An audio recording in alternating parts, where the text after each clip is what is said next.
You're listening to the Lifestyle You podcast, where we help you achieve a realistic and human approach to health and fitness by working with your body, not against it. My name is Jenna Altman, and my mission is to help you, the active woman, find a healthy lifestyle that you can consistently show up for and make decisions that align with you and your body. How do we let go of these negative thoughts that are holding us back from our most confident versions of ourselves? This is the question that we are going to dive into today. And this is going to help us when we think about our health and fitness journey. How can we approach this from a place of self compassion and love, which is actually going to increase our likelihood of success? You won't be perfect, you'll miss workouts and habits, but you'll be able to jump back into your routine like you never left if you can incorporate self compassion.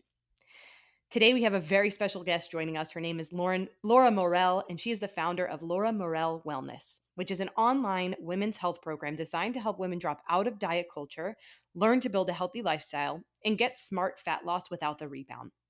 What's really cool about Laura is that she blends her background in applied neuroscience and brain health, functional nutrition, and personal training to help women become the healthiest, happiest, and most confident version that they can be.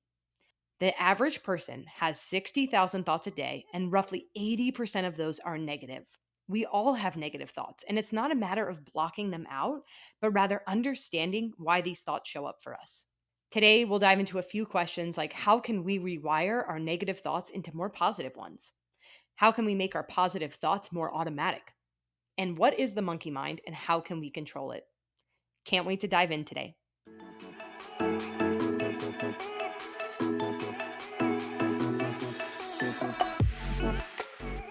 So, before we dive into all the goodness of today's episode, I want to just take a moment to share with you all a really exciting and new opportunity that we are offering at Harvest Coaching. We now have, for a limited time only, free one-on-one wellness audits. So, this is for the women who are tired of working against their bodies and are looking for a fresh start. So, with our limited time free Fresh Start wellness audits, you'll walk away with an in-depth intake form to evaluate where you're currently at and where you want to be, a 30-minute call with me to dive into your biggest obstacles and how to overcome them for good. And we'll also leave you with a personalized roadmap to get you out of your plateau, along with 1 to 3 actionable solutions that you can implement today. So do not sleep on this offer. I'm so excited to do these. We do not offer these year round. It's something that is extremely valuable for you if you're looking for the next steps in your journey, if you've been feeling a little bit stuck, if you are struggling with what's next, if you feel like you're doing all the right things but still not seeing progress, feel free. Join us. You can click the link in the description to sign up today and get set up for that. So we would love to have you and love to chat with you.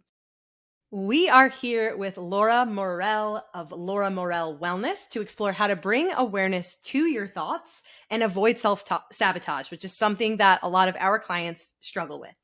We're going to jump right into this topic. So Laura, can you please fill us in on how and why you became so interested in this specific topic around your own thoughts and then supporting others through this as well? Yes, absolutely. Well, thank you so much for having me here. And I think it's such an important conversation because number one, our thoughts control absolutely everything we do. So what we think determines how we feel, which determines our actions. And that's our personality. That's where we get to day by day, year by year. So I've got a very diverse background. So I was in corporate work for about 13, 14 years. And whilst I was building this busy career, as you can imagine, working 6, 7 days a week, burning myself out, I also fell into a lot of eating disorders from a young age. So my first sort of dabble in an eating disorder would be around that 16 years old. Again, just social pressure, nothing from family, just a social pressure thing, having to look a certain way from society. And then, of course, as we do, we go into a sport that just exacerbates it all, bikini modeling. So probably wasn't the right time for me to go into that, but there definitely was an attachment to looking a certain way for such a long time, falling into the hands of a wrong coach who was married to certain beliefs about health, fitness, fat loss.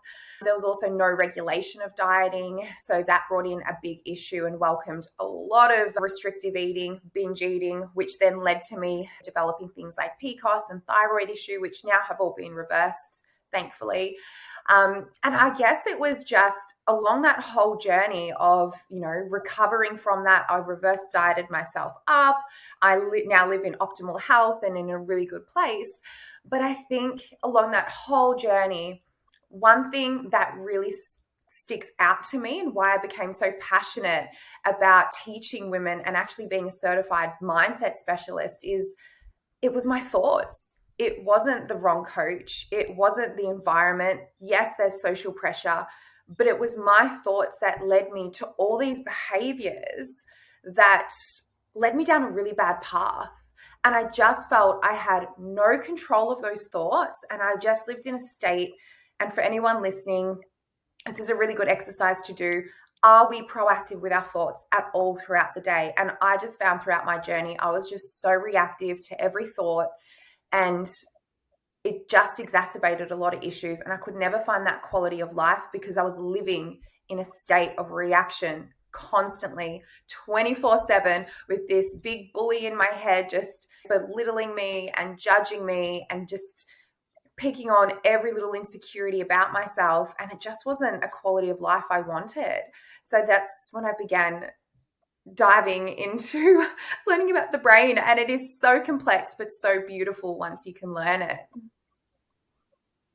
Yes, I love this. And one thing that really popped into my head while you were speaking, and something that I personally struggled with, and something that I think a lot of clients who come to me struggle with, is this concept of just wasting mental headspace, worrying about what we're eating, worrying about what we look like, worrying about if we're going to get our workout in today or if we pushed hard enough in the workout. And all of this mental headspace is wasted and could be literally used on so many other aspects of life in a really positive way. But instead, we're sitting here wasting time thinking about this stuff. And it's really sad because I think, to your point of these thoughts that you were having and how you were more reactive to them, I think that that's the perfect example as to how these thoughts actually created your reality, because you were actioning on these negative thoughts that just kept popping up and you were believing them because they kept coming back, as opposed to really working to identify those thoughts and determine if they are thoughts that are useful, accurate, like any sort of truth to them, right? Which is some of the exercises that we've both learned in the health coaching mindset certification. So one thing that I'm just thinking about here and based on this is like, how were you able to kind of rewire your own thoughts? So taking those negative thoughts and exchanging them for a more productive, positive thought. Yeah, it's a really good question. And look, it takes work. We see on social media, and again, this is where I'm really big on, I'll be honest, every Tom, Dick, and Harry is now a mindset coach, but they're not certified, which can, like, I love that they're bringing positivity and trying to teach positivity, but unfortunately, sometimes it can be more of a disservice to a client if we're just teaching clients to just say, okay, be more positive and love yourself, because there is so much work we need to get to before we go from hating ourselves to loving ourselves. There's a big gap there, because one thing I always say, it's like, imagine an ex you absolutely hate. Now me telling you, love that person. Like, there's a little bit of work we need to do before we get there. If you ever get there, definitely know in my experience, we won't be getting there. So I think it's really important if we want to do rewiring. One big thing is definitely working with someone, because a lot of our thoughts are subconscious, and we do run on like a 95% subconscious. A really good example actually was doing a applied neuroscience course. It was a really interesting one, because after learning about this, we realized how much our thoughts attach to our daily behaviors, daily environment. And a really big thing that got me thinking when I was talking to a client was, every morning, she was a new mum, so her bub was about 13 weeks old. Every time she had a shower, she just wanted to have a breakdown, thinking she's not good enough, she can't do this.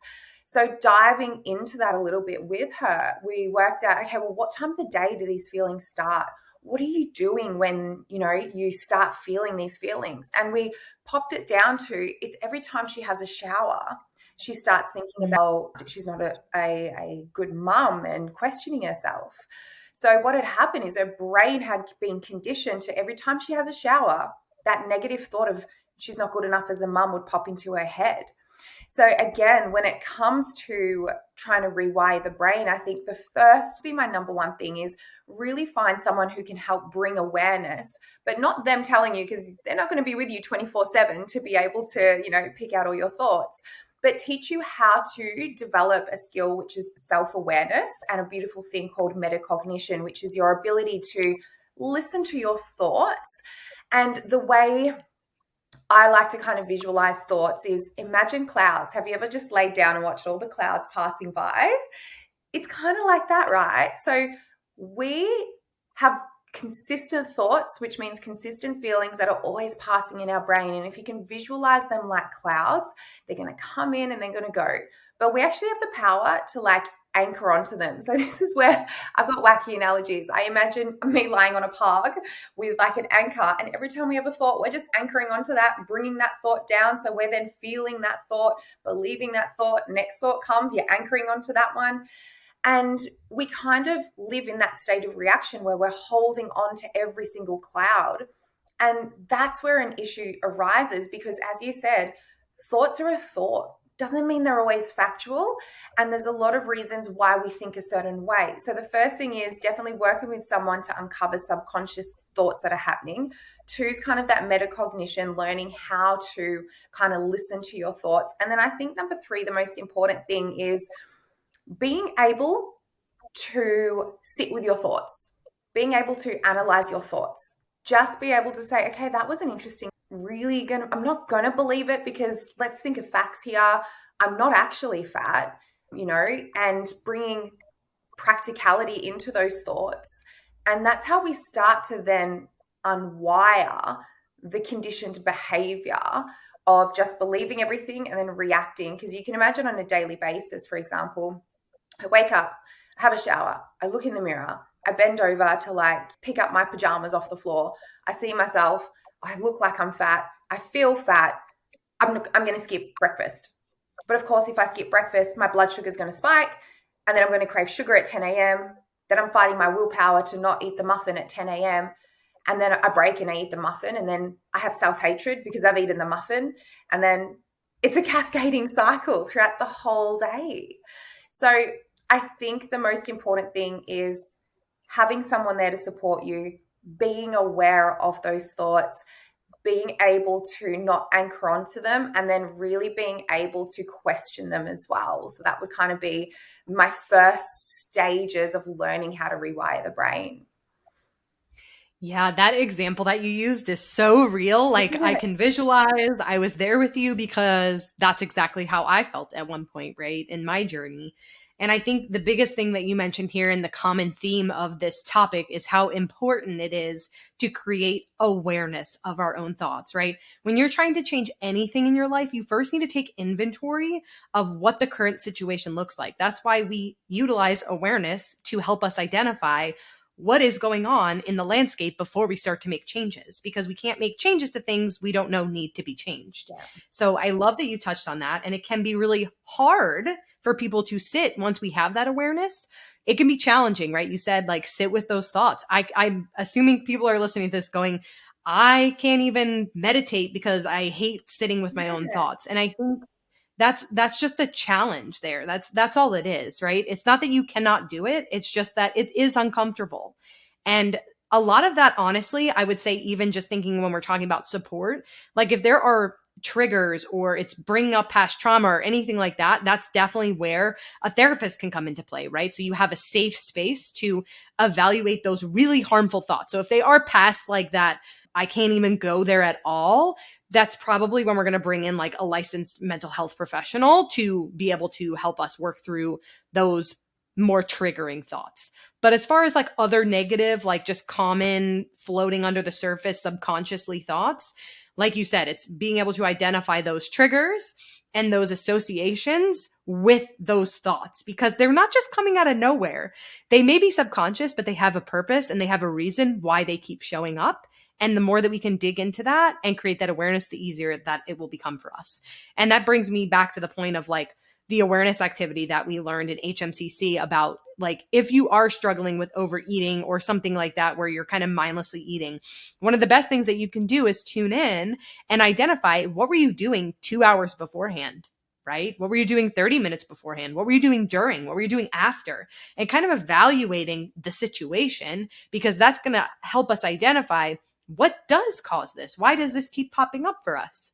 And I think that's a really good activity to utilize too moving forward. But I love all that you shared there. And I think it's so important that people do understand that awareness is going to help us, even though it might feel uncomfortable. Absolutely. And just going off that, I think two things there that I think is important to touch on is we do live in a world where distraction is our best friend, because the bigger issue is we're not actually friends with ourselves. So one really good exercise is to really think about how you talk to yourself, because I think a lot of the time, imagine a bully and imagine all the negative insecurities that you have. Like for me growing up, it was like I had a big butt, I had broad shoulders, I'm very athletic.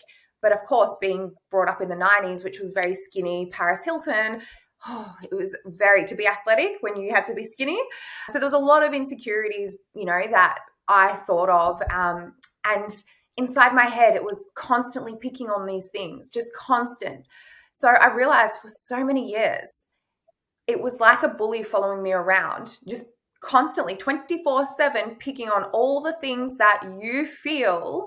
And I say you feel because it's not always factual, is wrong with that bully. So I think sometimes we have to really do the work to build a friendship with ourselves. And this comes through, you were talking about before with health and fitness, how we put pressure on ourselves to do all these amazing things and hit our nutrition targets, hit our steps, drink our water.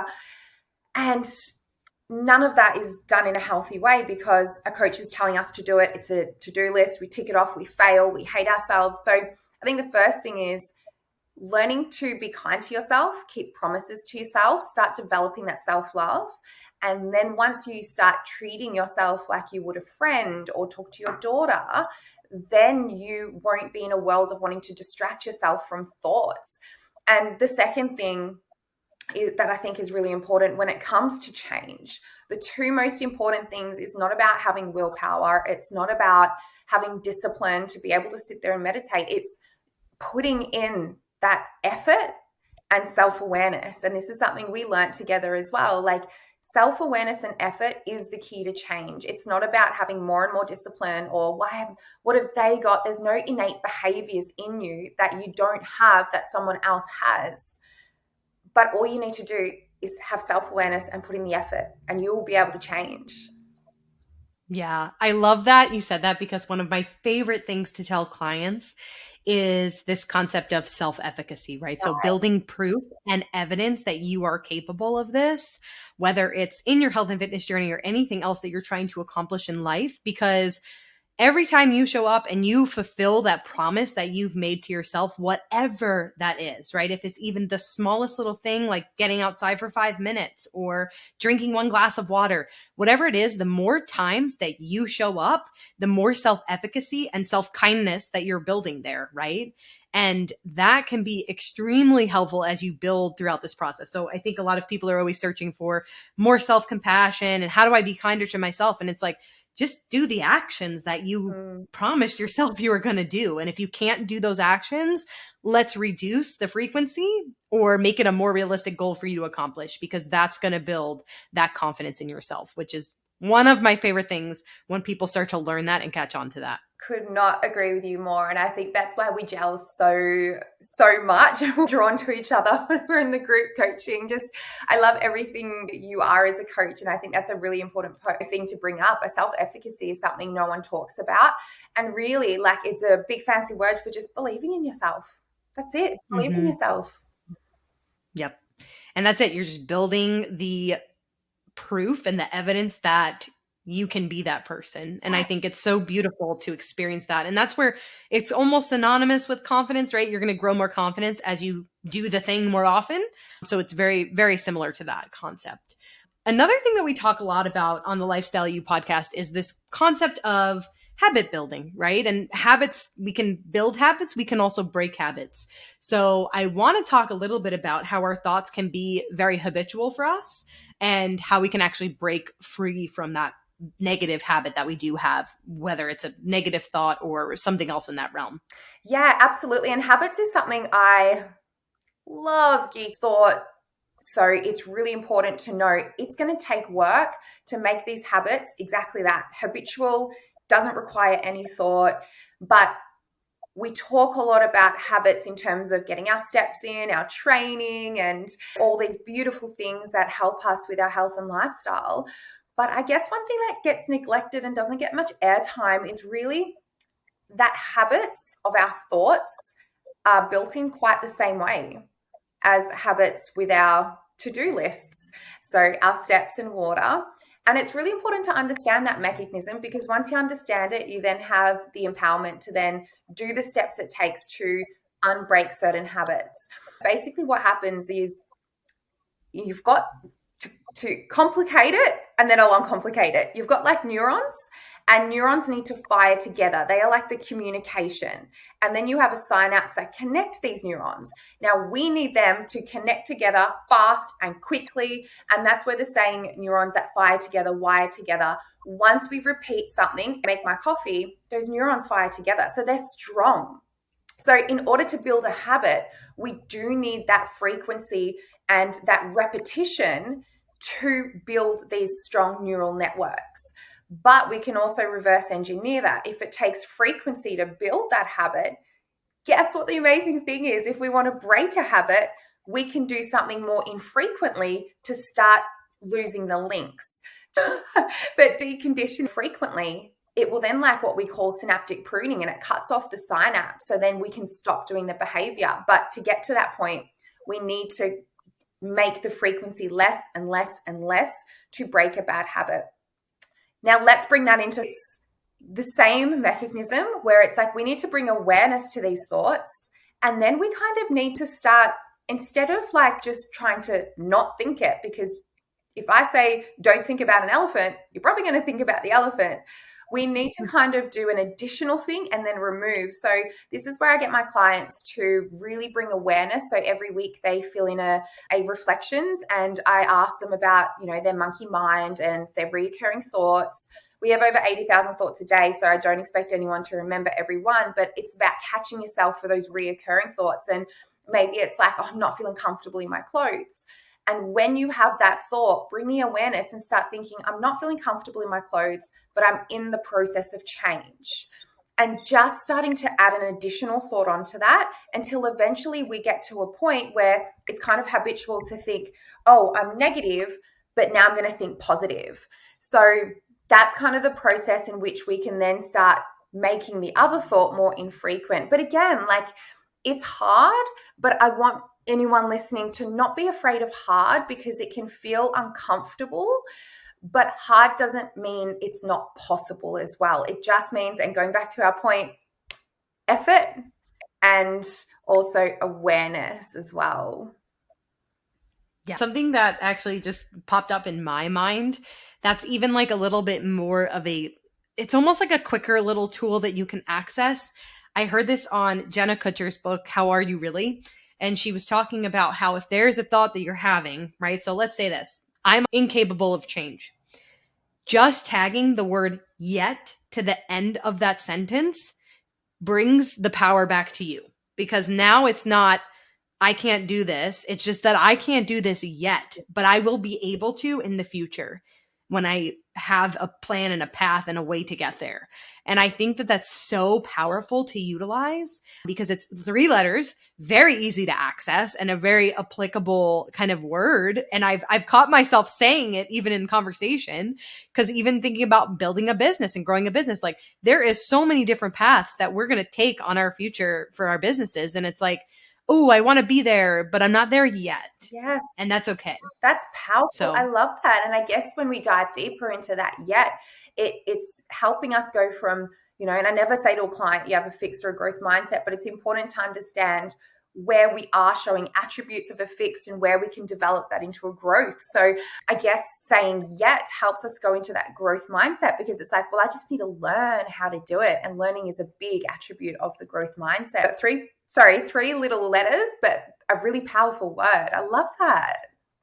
I know, I had to share it. This is really cool. I love this conversation so much. So I think what would be really helpful is if we were able to do some form of exercise for how we can start to talk to ourselves. Had any thoughts around that? Yeah, one technique I really love, and again, I loved your point about if you are dealing with any sort of deep-seated trauma, definitely seek a psychologist or a psychiatrist, because I think that's a really important kind of point to make.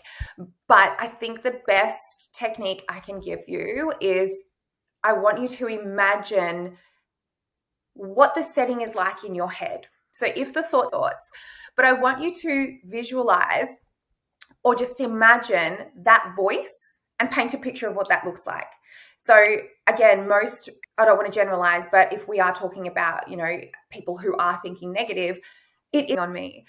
And so imagine that person, best friend yourself, but I want you to think of a way that you actually talk to your best friend. How do you talk to your sister? And if that person was like, oh God, Laura, I feel so fat today, would you say to them, yeah, you better not eat for the rest of the day? I mean, yeah, you just are looking a little bit chunky. Let's just not eat and see how you go.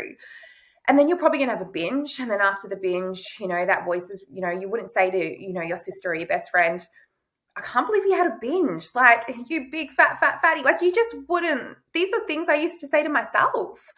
So the Mhm. re-parenting, re-sister, re-best friend is like, take a moment. What would you say to yourself, or sorry, say to your best friend if they said, I'm just feeling really fat today? You'd be like, babe, no, you are such an amazing person. You're being so healthy. Like, you'd focus on all the beautiful positives. And what would you say to your daughter? You would bring the value like outside of what they look like and be like, you're a strong little girl. Like, look how like you make people laugh. Like, we are so good at being kind to everyone else around us. And I think we need to bring that into ourselves. So I think the best exercise someone can do is visualize how their thoughts are at the moment, and then really start thinking when they have a thought. Again, metacognition, be aware of that thought. Okay, what would I actually say to my sister? And then I'm going to add that self-compassion. And the biggest missing piece when it comes to behavioral change of thoughts is self-compassion, because we do come from a world of punishment. And I think it's really important. And self-compassion is something I teach all my clients before we even learn about nutrition, before we even learn about training. If you can't have self-compassion, you'll just be stuck in cycles, because that's where self-sabotage comes from, because it's a very toxic relationship. So we're trying to get rid of that toxicity and just bringing like peace, harmony, and some compassion in there. And if you can develop that compassion, I believe me, beautiful things will happen. Yes, self compassion is definitely one of those topics that absolutely falls into our realm because people beat themselves up so much over health Yeah. and fitness. Like, more so than anything else, I feel like. I don't know what that is. Like, you can be upset about missing a deadline for work, but that's not going to like ruin your life. Like, sometimes these thoughts can for health and fitness. And I think it's really interesting because I'm running a small group coaching program for women. And last night, our topic was around habit building and how to really like plan for the unplanned and have, backup plans to those plans, like implementation, if them planning. And at the end of it, though, I had a slide on self compassion because I was like, all right, yeah, there's going to be times where things are not going to go as planned, and that's okay too. And I love that you tied this in because I think it's so important that we do address that, even a plan for self compassion. Like, Yeah. I'm sorry, we're planning a lot of things, but having strategies. And I literally utilized the strategy that you shared and was like, what would you say to a friend? And something as a coach that I do is, how would I talk to my client? Like, what would I say to my client? Like, if I'm having doubts about myself and my body, like, well, how would I respond to a client? It's a good practice for me because I do get clients who come to me with that doubt. And so that's kind of my response back to myself. And that helps me stay grounded in that. And the other thing I wanted to mention was, immediately when you said the visualization of the thoughts in your head, I don't know if you've seen the Pixar movie Inside Out. No, Have you seen that? no. You are going to love it. It's basically a movie where they go inside the little girl's head and they have all the emotions and all the different things, and it's beautiful. It's just such a well done movie, and I think it ties perfectly into like how humans have so many different emotions and how they're all very important in our lives. And it's amazing. If you have children, highly recommend for my listeners for you guys to watch it together. And then also just like, honestly, it was just a killer movie as an adult, but it visualizes everything. And when you were started talking about that and like seeing the thoughts, that's exactly what came to mind was that I movie. It's love very that. I think adorable. that'll be so the boys, I live with my partner and his brother, and they go to the footy tomorrow night. So I'm like, they're like, do you want to come? I'm like, no, if you're going out, I want the house to myself. I'm going to have a bath and I'm going to watch that. That will be my Friday Yes. night. Please let me know what you think. I'm a huge fan of that movie. It's definitely one of my favorites. We even own it on DVD, Amazing. although we don't even have a DVD player anymore because who has that? But no, I love that. I love that so much. So let's dive a little bit. You mentioned the monkey mind. I think this is probably one of the last topics that I want to talk about today. So really diving into what the monkey mind is and why we need to control it, how it does work, and then, some strategies for how we can kind of manage that. Yeah, so I'll do my best to sort of make this as concise as possible because it is a bit of a monster topic to learn about. But I guess the monkey mind is kind of like painting a visual to why we have that internal chatter. And it's really important because it's there for survival. So it's a certain part of the brain that has been working in this way to protect us. And let's go back, 200 million thousand years ago, if that's even a number. This part of the brain was designed to protect us. So it's always looking out for us. It's always trying to see if there's danger coming up. But if we're not careful, and this is why understanding why we have that part of the brain, because we did there for, times where we are in danger. We want it there. But what happens is, unfortunately, we live in a world where social media, work pressures, comparisons, like we have all these different types of threats. So that monkey mind's kind of in overdrive, but it's seeing us anymore. How am I going to do well? Am I going to do well in this work presentation? Oh, I don't want to see that friend today. What are they going to think? Are they going to think I've put weight on? I don't want to post that photo. I look ugly. I look fat. And all this is the same. The thing about the brain is it cannot tell the difference if I'm being chased by a tiger and I've got cortisol, adrenaline, all that stress response.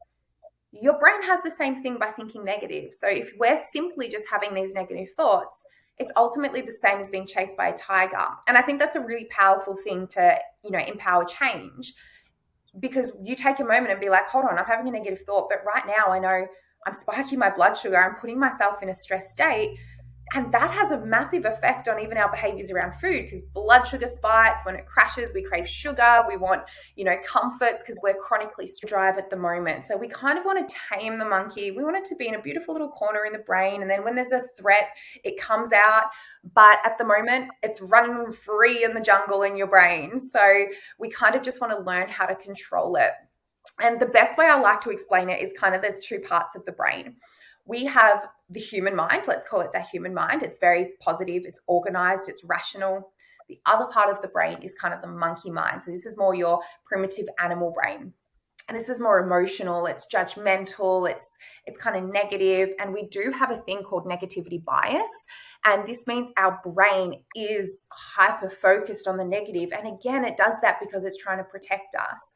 But even knowing that, I think, is empowering to be like, okay, well, my brain's going to focus on the negative. So I have to put conscious thought into thinking about the positive as well. So for an example of what the monkey mind would be like, say we want to go to bed early, we want to have a healthy dinner, we want to meditate, but the monkey mind just wants to have, another block of chocolate. It wants to finish another episode. It wants to stay up late. So that monkey mind wants to be in control. But we can befriend it. So we don't want it to be the enemy, but we have what's called a prefrontal cortex. So this is kind of like the forefront of the brain. And what's beautiful about that is we make decisions. We as the human brain control that. So, and again, this is something we both learn. Having self-belief that you can change. And let's talk about willpower for a second. So the newest studies are showing that willpower isn't a matter of, yes, they say it depletes by the end of the day. Yes, they say it's like a muscle you have to train. So some people feel like I'm really tired, so I don't have the willpower. Or I'm coming up to my cycle, I don't have the willpower.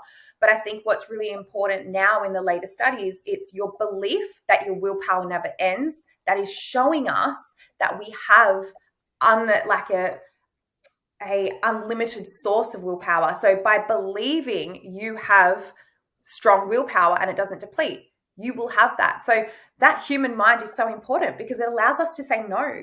It allows us to make better decisions. So I think the best thing to understand is now we know why we have the monkey mind, and now we know there's kind of two parts of the brain, and obviously it is more complex. This is kind of just generalizing a little bit, but you've got that monkey mind for survival, we've got the human brain, which is rational, and we, with self-belief, can really control that monkey mind as well. And then if we kind of dive into sort of what parts of the brain are involved, and I think this is important too, and again, not to get too sciencey, so I'll only talk about three parts, but we have this beautiful part of the brain called the limbic system, and there's three main parts of the brain that sort of controls this response. So I'll give you an example, but the amygdala, that controls whether we go into a stress state or not. So it analyzes and it's like, yep, stressful. Okay, let's release adrenaline, noradrenaline. And then you've got the hippocampus, I'm going to eat. That's a template that's stored in our brain. It's a condition one. And then we've got the hypothalamus, which is the chemical lab. So that's where we kind of, get the stress response. That's where we get adrenaline, noradrenaline, cortisol, all those things. So putting that together, an example would be, for example, we see a polar bear. The monkey mind will spot that before we've even got the threat. Then the human mind will take control. But it doesn't ask for permission. So it would just take over. The monkey mind will just go into reaction. It will run away. It will fight. It will have a certain template. So if we see a polar bear, of course, the brain's going to be like, run, run, run. So we're running before our human mind's even thinking. So the template in the brain is like, polar bear, threat, run, attack, not good, get out of there. And then it goes and tells the hypothalamus to then send adrenaline. So then we've got this blood sugar rise in our body to give us this constant energy to run away. Even if we haven't eaten, our body makes its own energy. But of course, take that example and put into day-to-day life where it's like we're constantly spiking that blood sugar, we're constantly needing that energy, which means probably constantly craving that sugar because we're constantly having these imaginary polar bears attacking us, which really could just be thinking you're fat in the mirror. So see how like it has that same response, and just having awareness of these can really make you stop and think and be like, okay, wow, yep, that thought, no wonder I'm feeling like I'm craving sugar, because food and sugar is never the problem. It's always the side effect or the symptom. So we need to look at what's causing us around those behaviors in the first place. So I hope that explains a little bit about sort of the monkey mind and the cascading effect it does have on us. We definitely do love to talk about things more in depth like that. So I love that you brought that up and we're able to dive into the different parts of the brain and share with us really how I've learned the concept of how we are constantly responding to these threats, whereas in the past it was just only if there was an animal chasing you. And that's always been something really mind-boggling for me, because I would identify as someone who does deal with a lot of anxiety and stress. And so that just even putting those two pieces together helped me realize like I cannot live my life like this, because I'm just going to put my body into overdrive and constantly live this life where I'm being chased by different animals, and that's not fun. No, absolutely. And I think just going off that too, like we don't want to demonize the stress response. Like stress is actually good, but it's kind of like our perception of stress and being aware of the stress that we do have in our lives. We want stress. Before going on a podcast or doing a presentation, you want your heart rate to rise. You want to have, you get hypersensitive. You want all of that to happen. But then you want to go back into your parasympathetic calming state instead of chronically living in that. So I think we don't want to demonize cortisol. We don't want to demonize the stress response. We don't want to demonize, it's very much more complex. We don't just go into a stress response and then back to parasympathetic, as there's a time and place for everything. And I think that's the best way to kind of explain it. Yeah. And even just thinking about the function, one of the big functions of cortisol is that it's what spikes in the morning. So that's what actually gets you out of bed and makes you awake and alert. So it is like very functional and important that we do have cortisol running through our bodies, and just making sure that it's not constantly in overdrive and constantly coming up for us, which is definitely something I see with a lot of clients, just constantly living in that state of constant stress, which is where I used to be too. So Yeah. It is possible though, as long as you believe it, it is possible that you can start to change some of these thoughts and your behaviors around them and identify. I really love that you touched on identifying the root cause too, because like you said, the struggle with food is just the symptom. but we need to identify why are we having these thoughts in the first place, because that's going to get us closer to our answer and our response and our what needs to be changed. It's not that we need to change the anxiety or get rid of the anxiety or get rid of the cortisol, right? I think a lot of us on this podcast have already learned that, it's something that we just need to learn to manage, but we can't manage if we don't know what's causing it in the first Yeah, place. So absolutely. And I think with anxiety as well, like when we are living in that stress response, we've got that stress axis, the HPA axis. And when we're living in that chronic stress, that's just hypersensitive. So the smallest things set us off. And one common thing I see in my consultation forms is, how do you respond to stress? And I used to do really well, but now it's just like the smallest things set me off. So we know straight away we're living in that stress response. So again, I think a really good example of someone who's listening to know if you are living in that chronic state of stress is, how do you deal with small little things? Like you spill your coffee in the morning, and is that like a big stress for you? Or, you have a small little argument with your partner, and is that like heightened in your head? So if our brain is kind of on overdrive with everything and we're hypersensitive to the small things, I think that's a really good place or example to be like, hey, I definitely need to work on that stress axis and just being in a more place of calm. I'm just chuckling over here because I am definitely that person that overreacts to certain things. And I think so in therapy recently, I actually learned that I am what's called an HSP, which is a highly sensitive person. Okay. And so stimulants of different kinds, like in my environment, can be extremely overwhelming for me, which makes a lot of sense when I'm like around people and it's like a lot of different moving parts. Like I'm all out of whack. It's just like stimulation for me. Yeah. And just thinking about like how this is probably a result of the chronic stress that I've had since I was a child. I mean, I've just always been a really stressed person. And whether or not that comes from my background as a child and whatnot, I did grow up in a safe environment. I'm not saying anything in that way, but I think just that constant state of stress has now led me to more of those behaviors. And like you said, like I will drop something in the morning and I like, especially if my husband's around, I'm just like devastated. Yeah. Like it's like the whole world just crumbled. And he's like, Jenna, it's not a big deal. And I'm like, but it is a big deal to me. And I don't know, It I didn't feels know real. why it It was. feels like a big deal. Yeah. Feels like a big deal for sure. And I think it's just years of that. And then also tying in the concept of the highly sensitive person. And I was like, and it's almost freeing to know that a lot of this stuff is like pre-wired for me. Like it's not like I have like a lot of the time I would think like there's something wrong with me, like why am I like this? And I think it's less of that and more so, being able to give these things a name and identify like, okay, this is why I'm struggling with Yeah. this, and then here's how I would like to respond instead. And again, it's still like, even though I have some of these tendencies, like I can still rewire and set myself up for success. And I've made tons of improvements there, but it's almost like the small things I haven't spent the time spending with that, because I've been like, oh, let me tackle the big things that cause the stress. But now it's like, oh, I can play around with these little things. And now that we've even talked about this, I'm sure when something like this happens, I'm going to stop in that moment and be like, oh, wow, here we go. Yeah. And it's perception too. So for example, like I'm such an open book. So my partner and I had an argument. I can't remember, it was about forks. I mean, guys, come on, you fight over dumb things, let's be honest. And Yes. it ended up like, I'm not like a yeller, but it ended up getting heated. And in my head, I was like, oh my God, this is the worst fight we've ever had. Clearly, if we're fighting about forks, we're in a pretty good place, but it's the worst fight we've ever had. He's not going to want to be with me. My relationship's done. And then he came home and he's like, hey, babe. And I'm like, what? Like, we're angry at each other. And he's like, babe, we fought about forks. And he's like, we didn't even yell. But in my head, it was the worst argument. And I was throwing bombs. And he's like, no, like, we just had like a little disagreement. Like it wasn't even a full-blown fight. I was like, oh my God, perception. Isn't that funny? He saw that so differently to how I saw it. I was at home stressing, trying to work, whereas he just had to carry on with his day. Everything's fine. And bought new forks.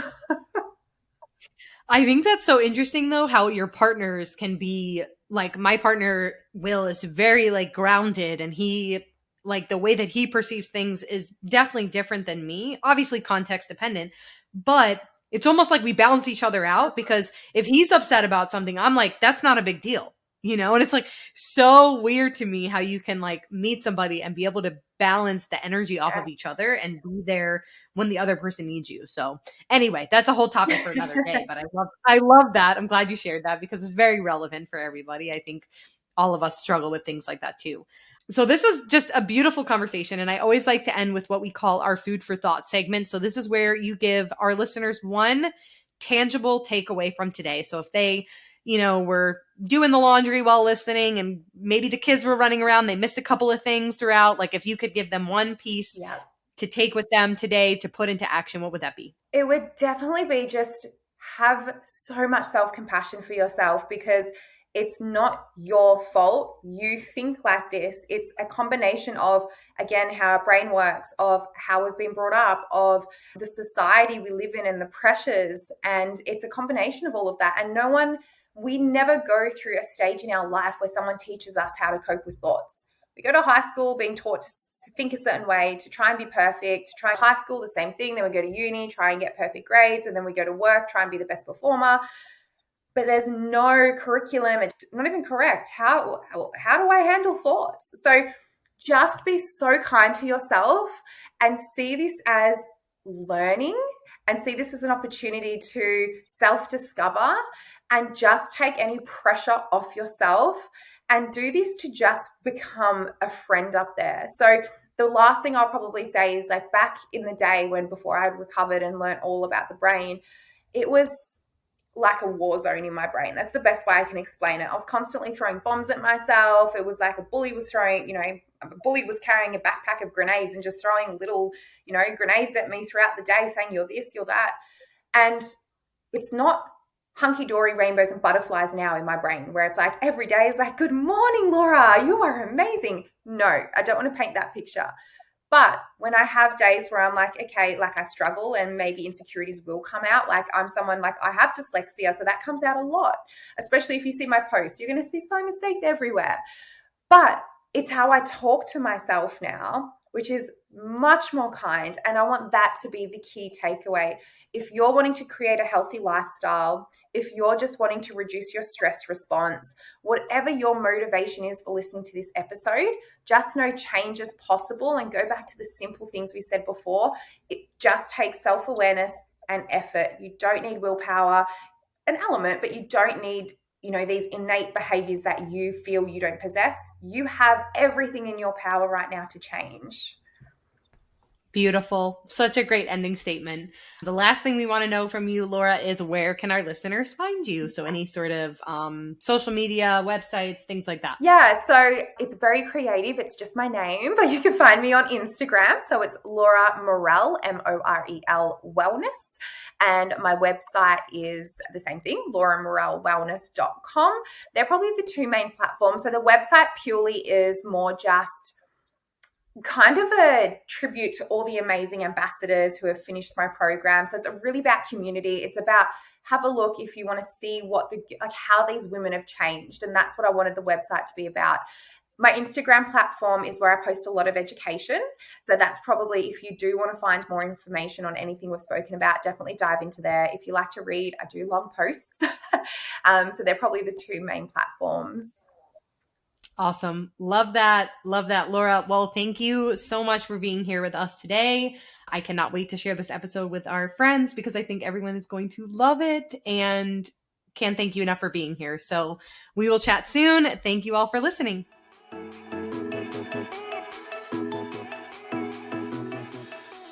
Thank you for listening to the Lifestyle You podcast. If you enjoyed this episode, please leave a 5-star rating and review to help others discover the magic we're creating together.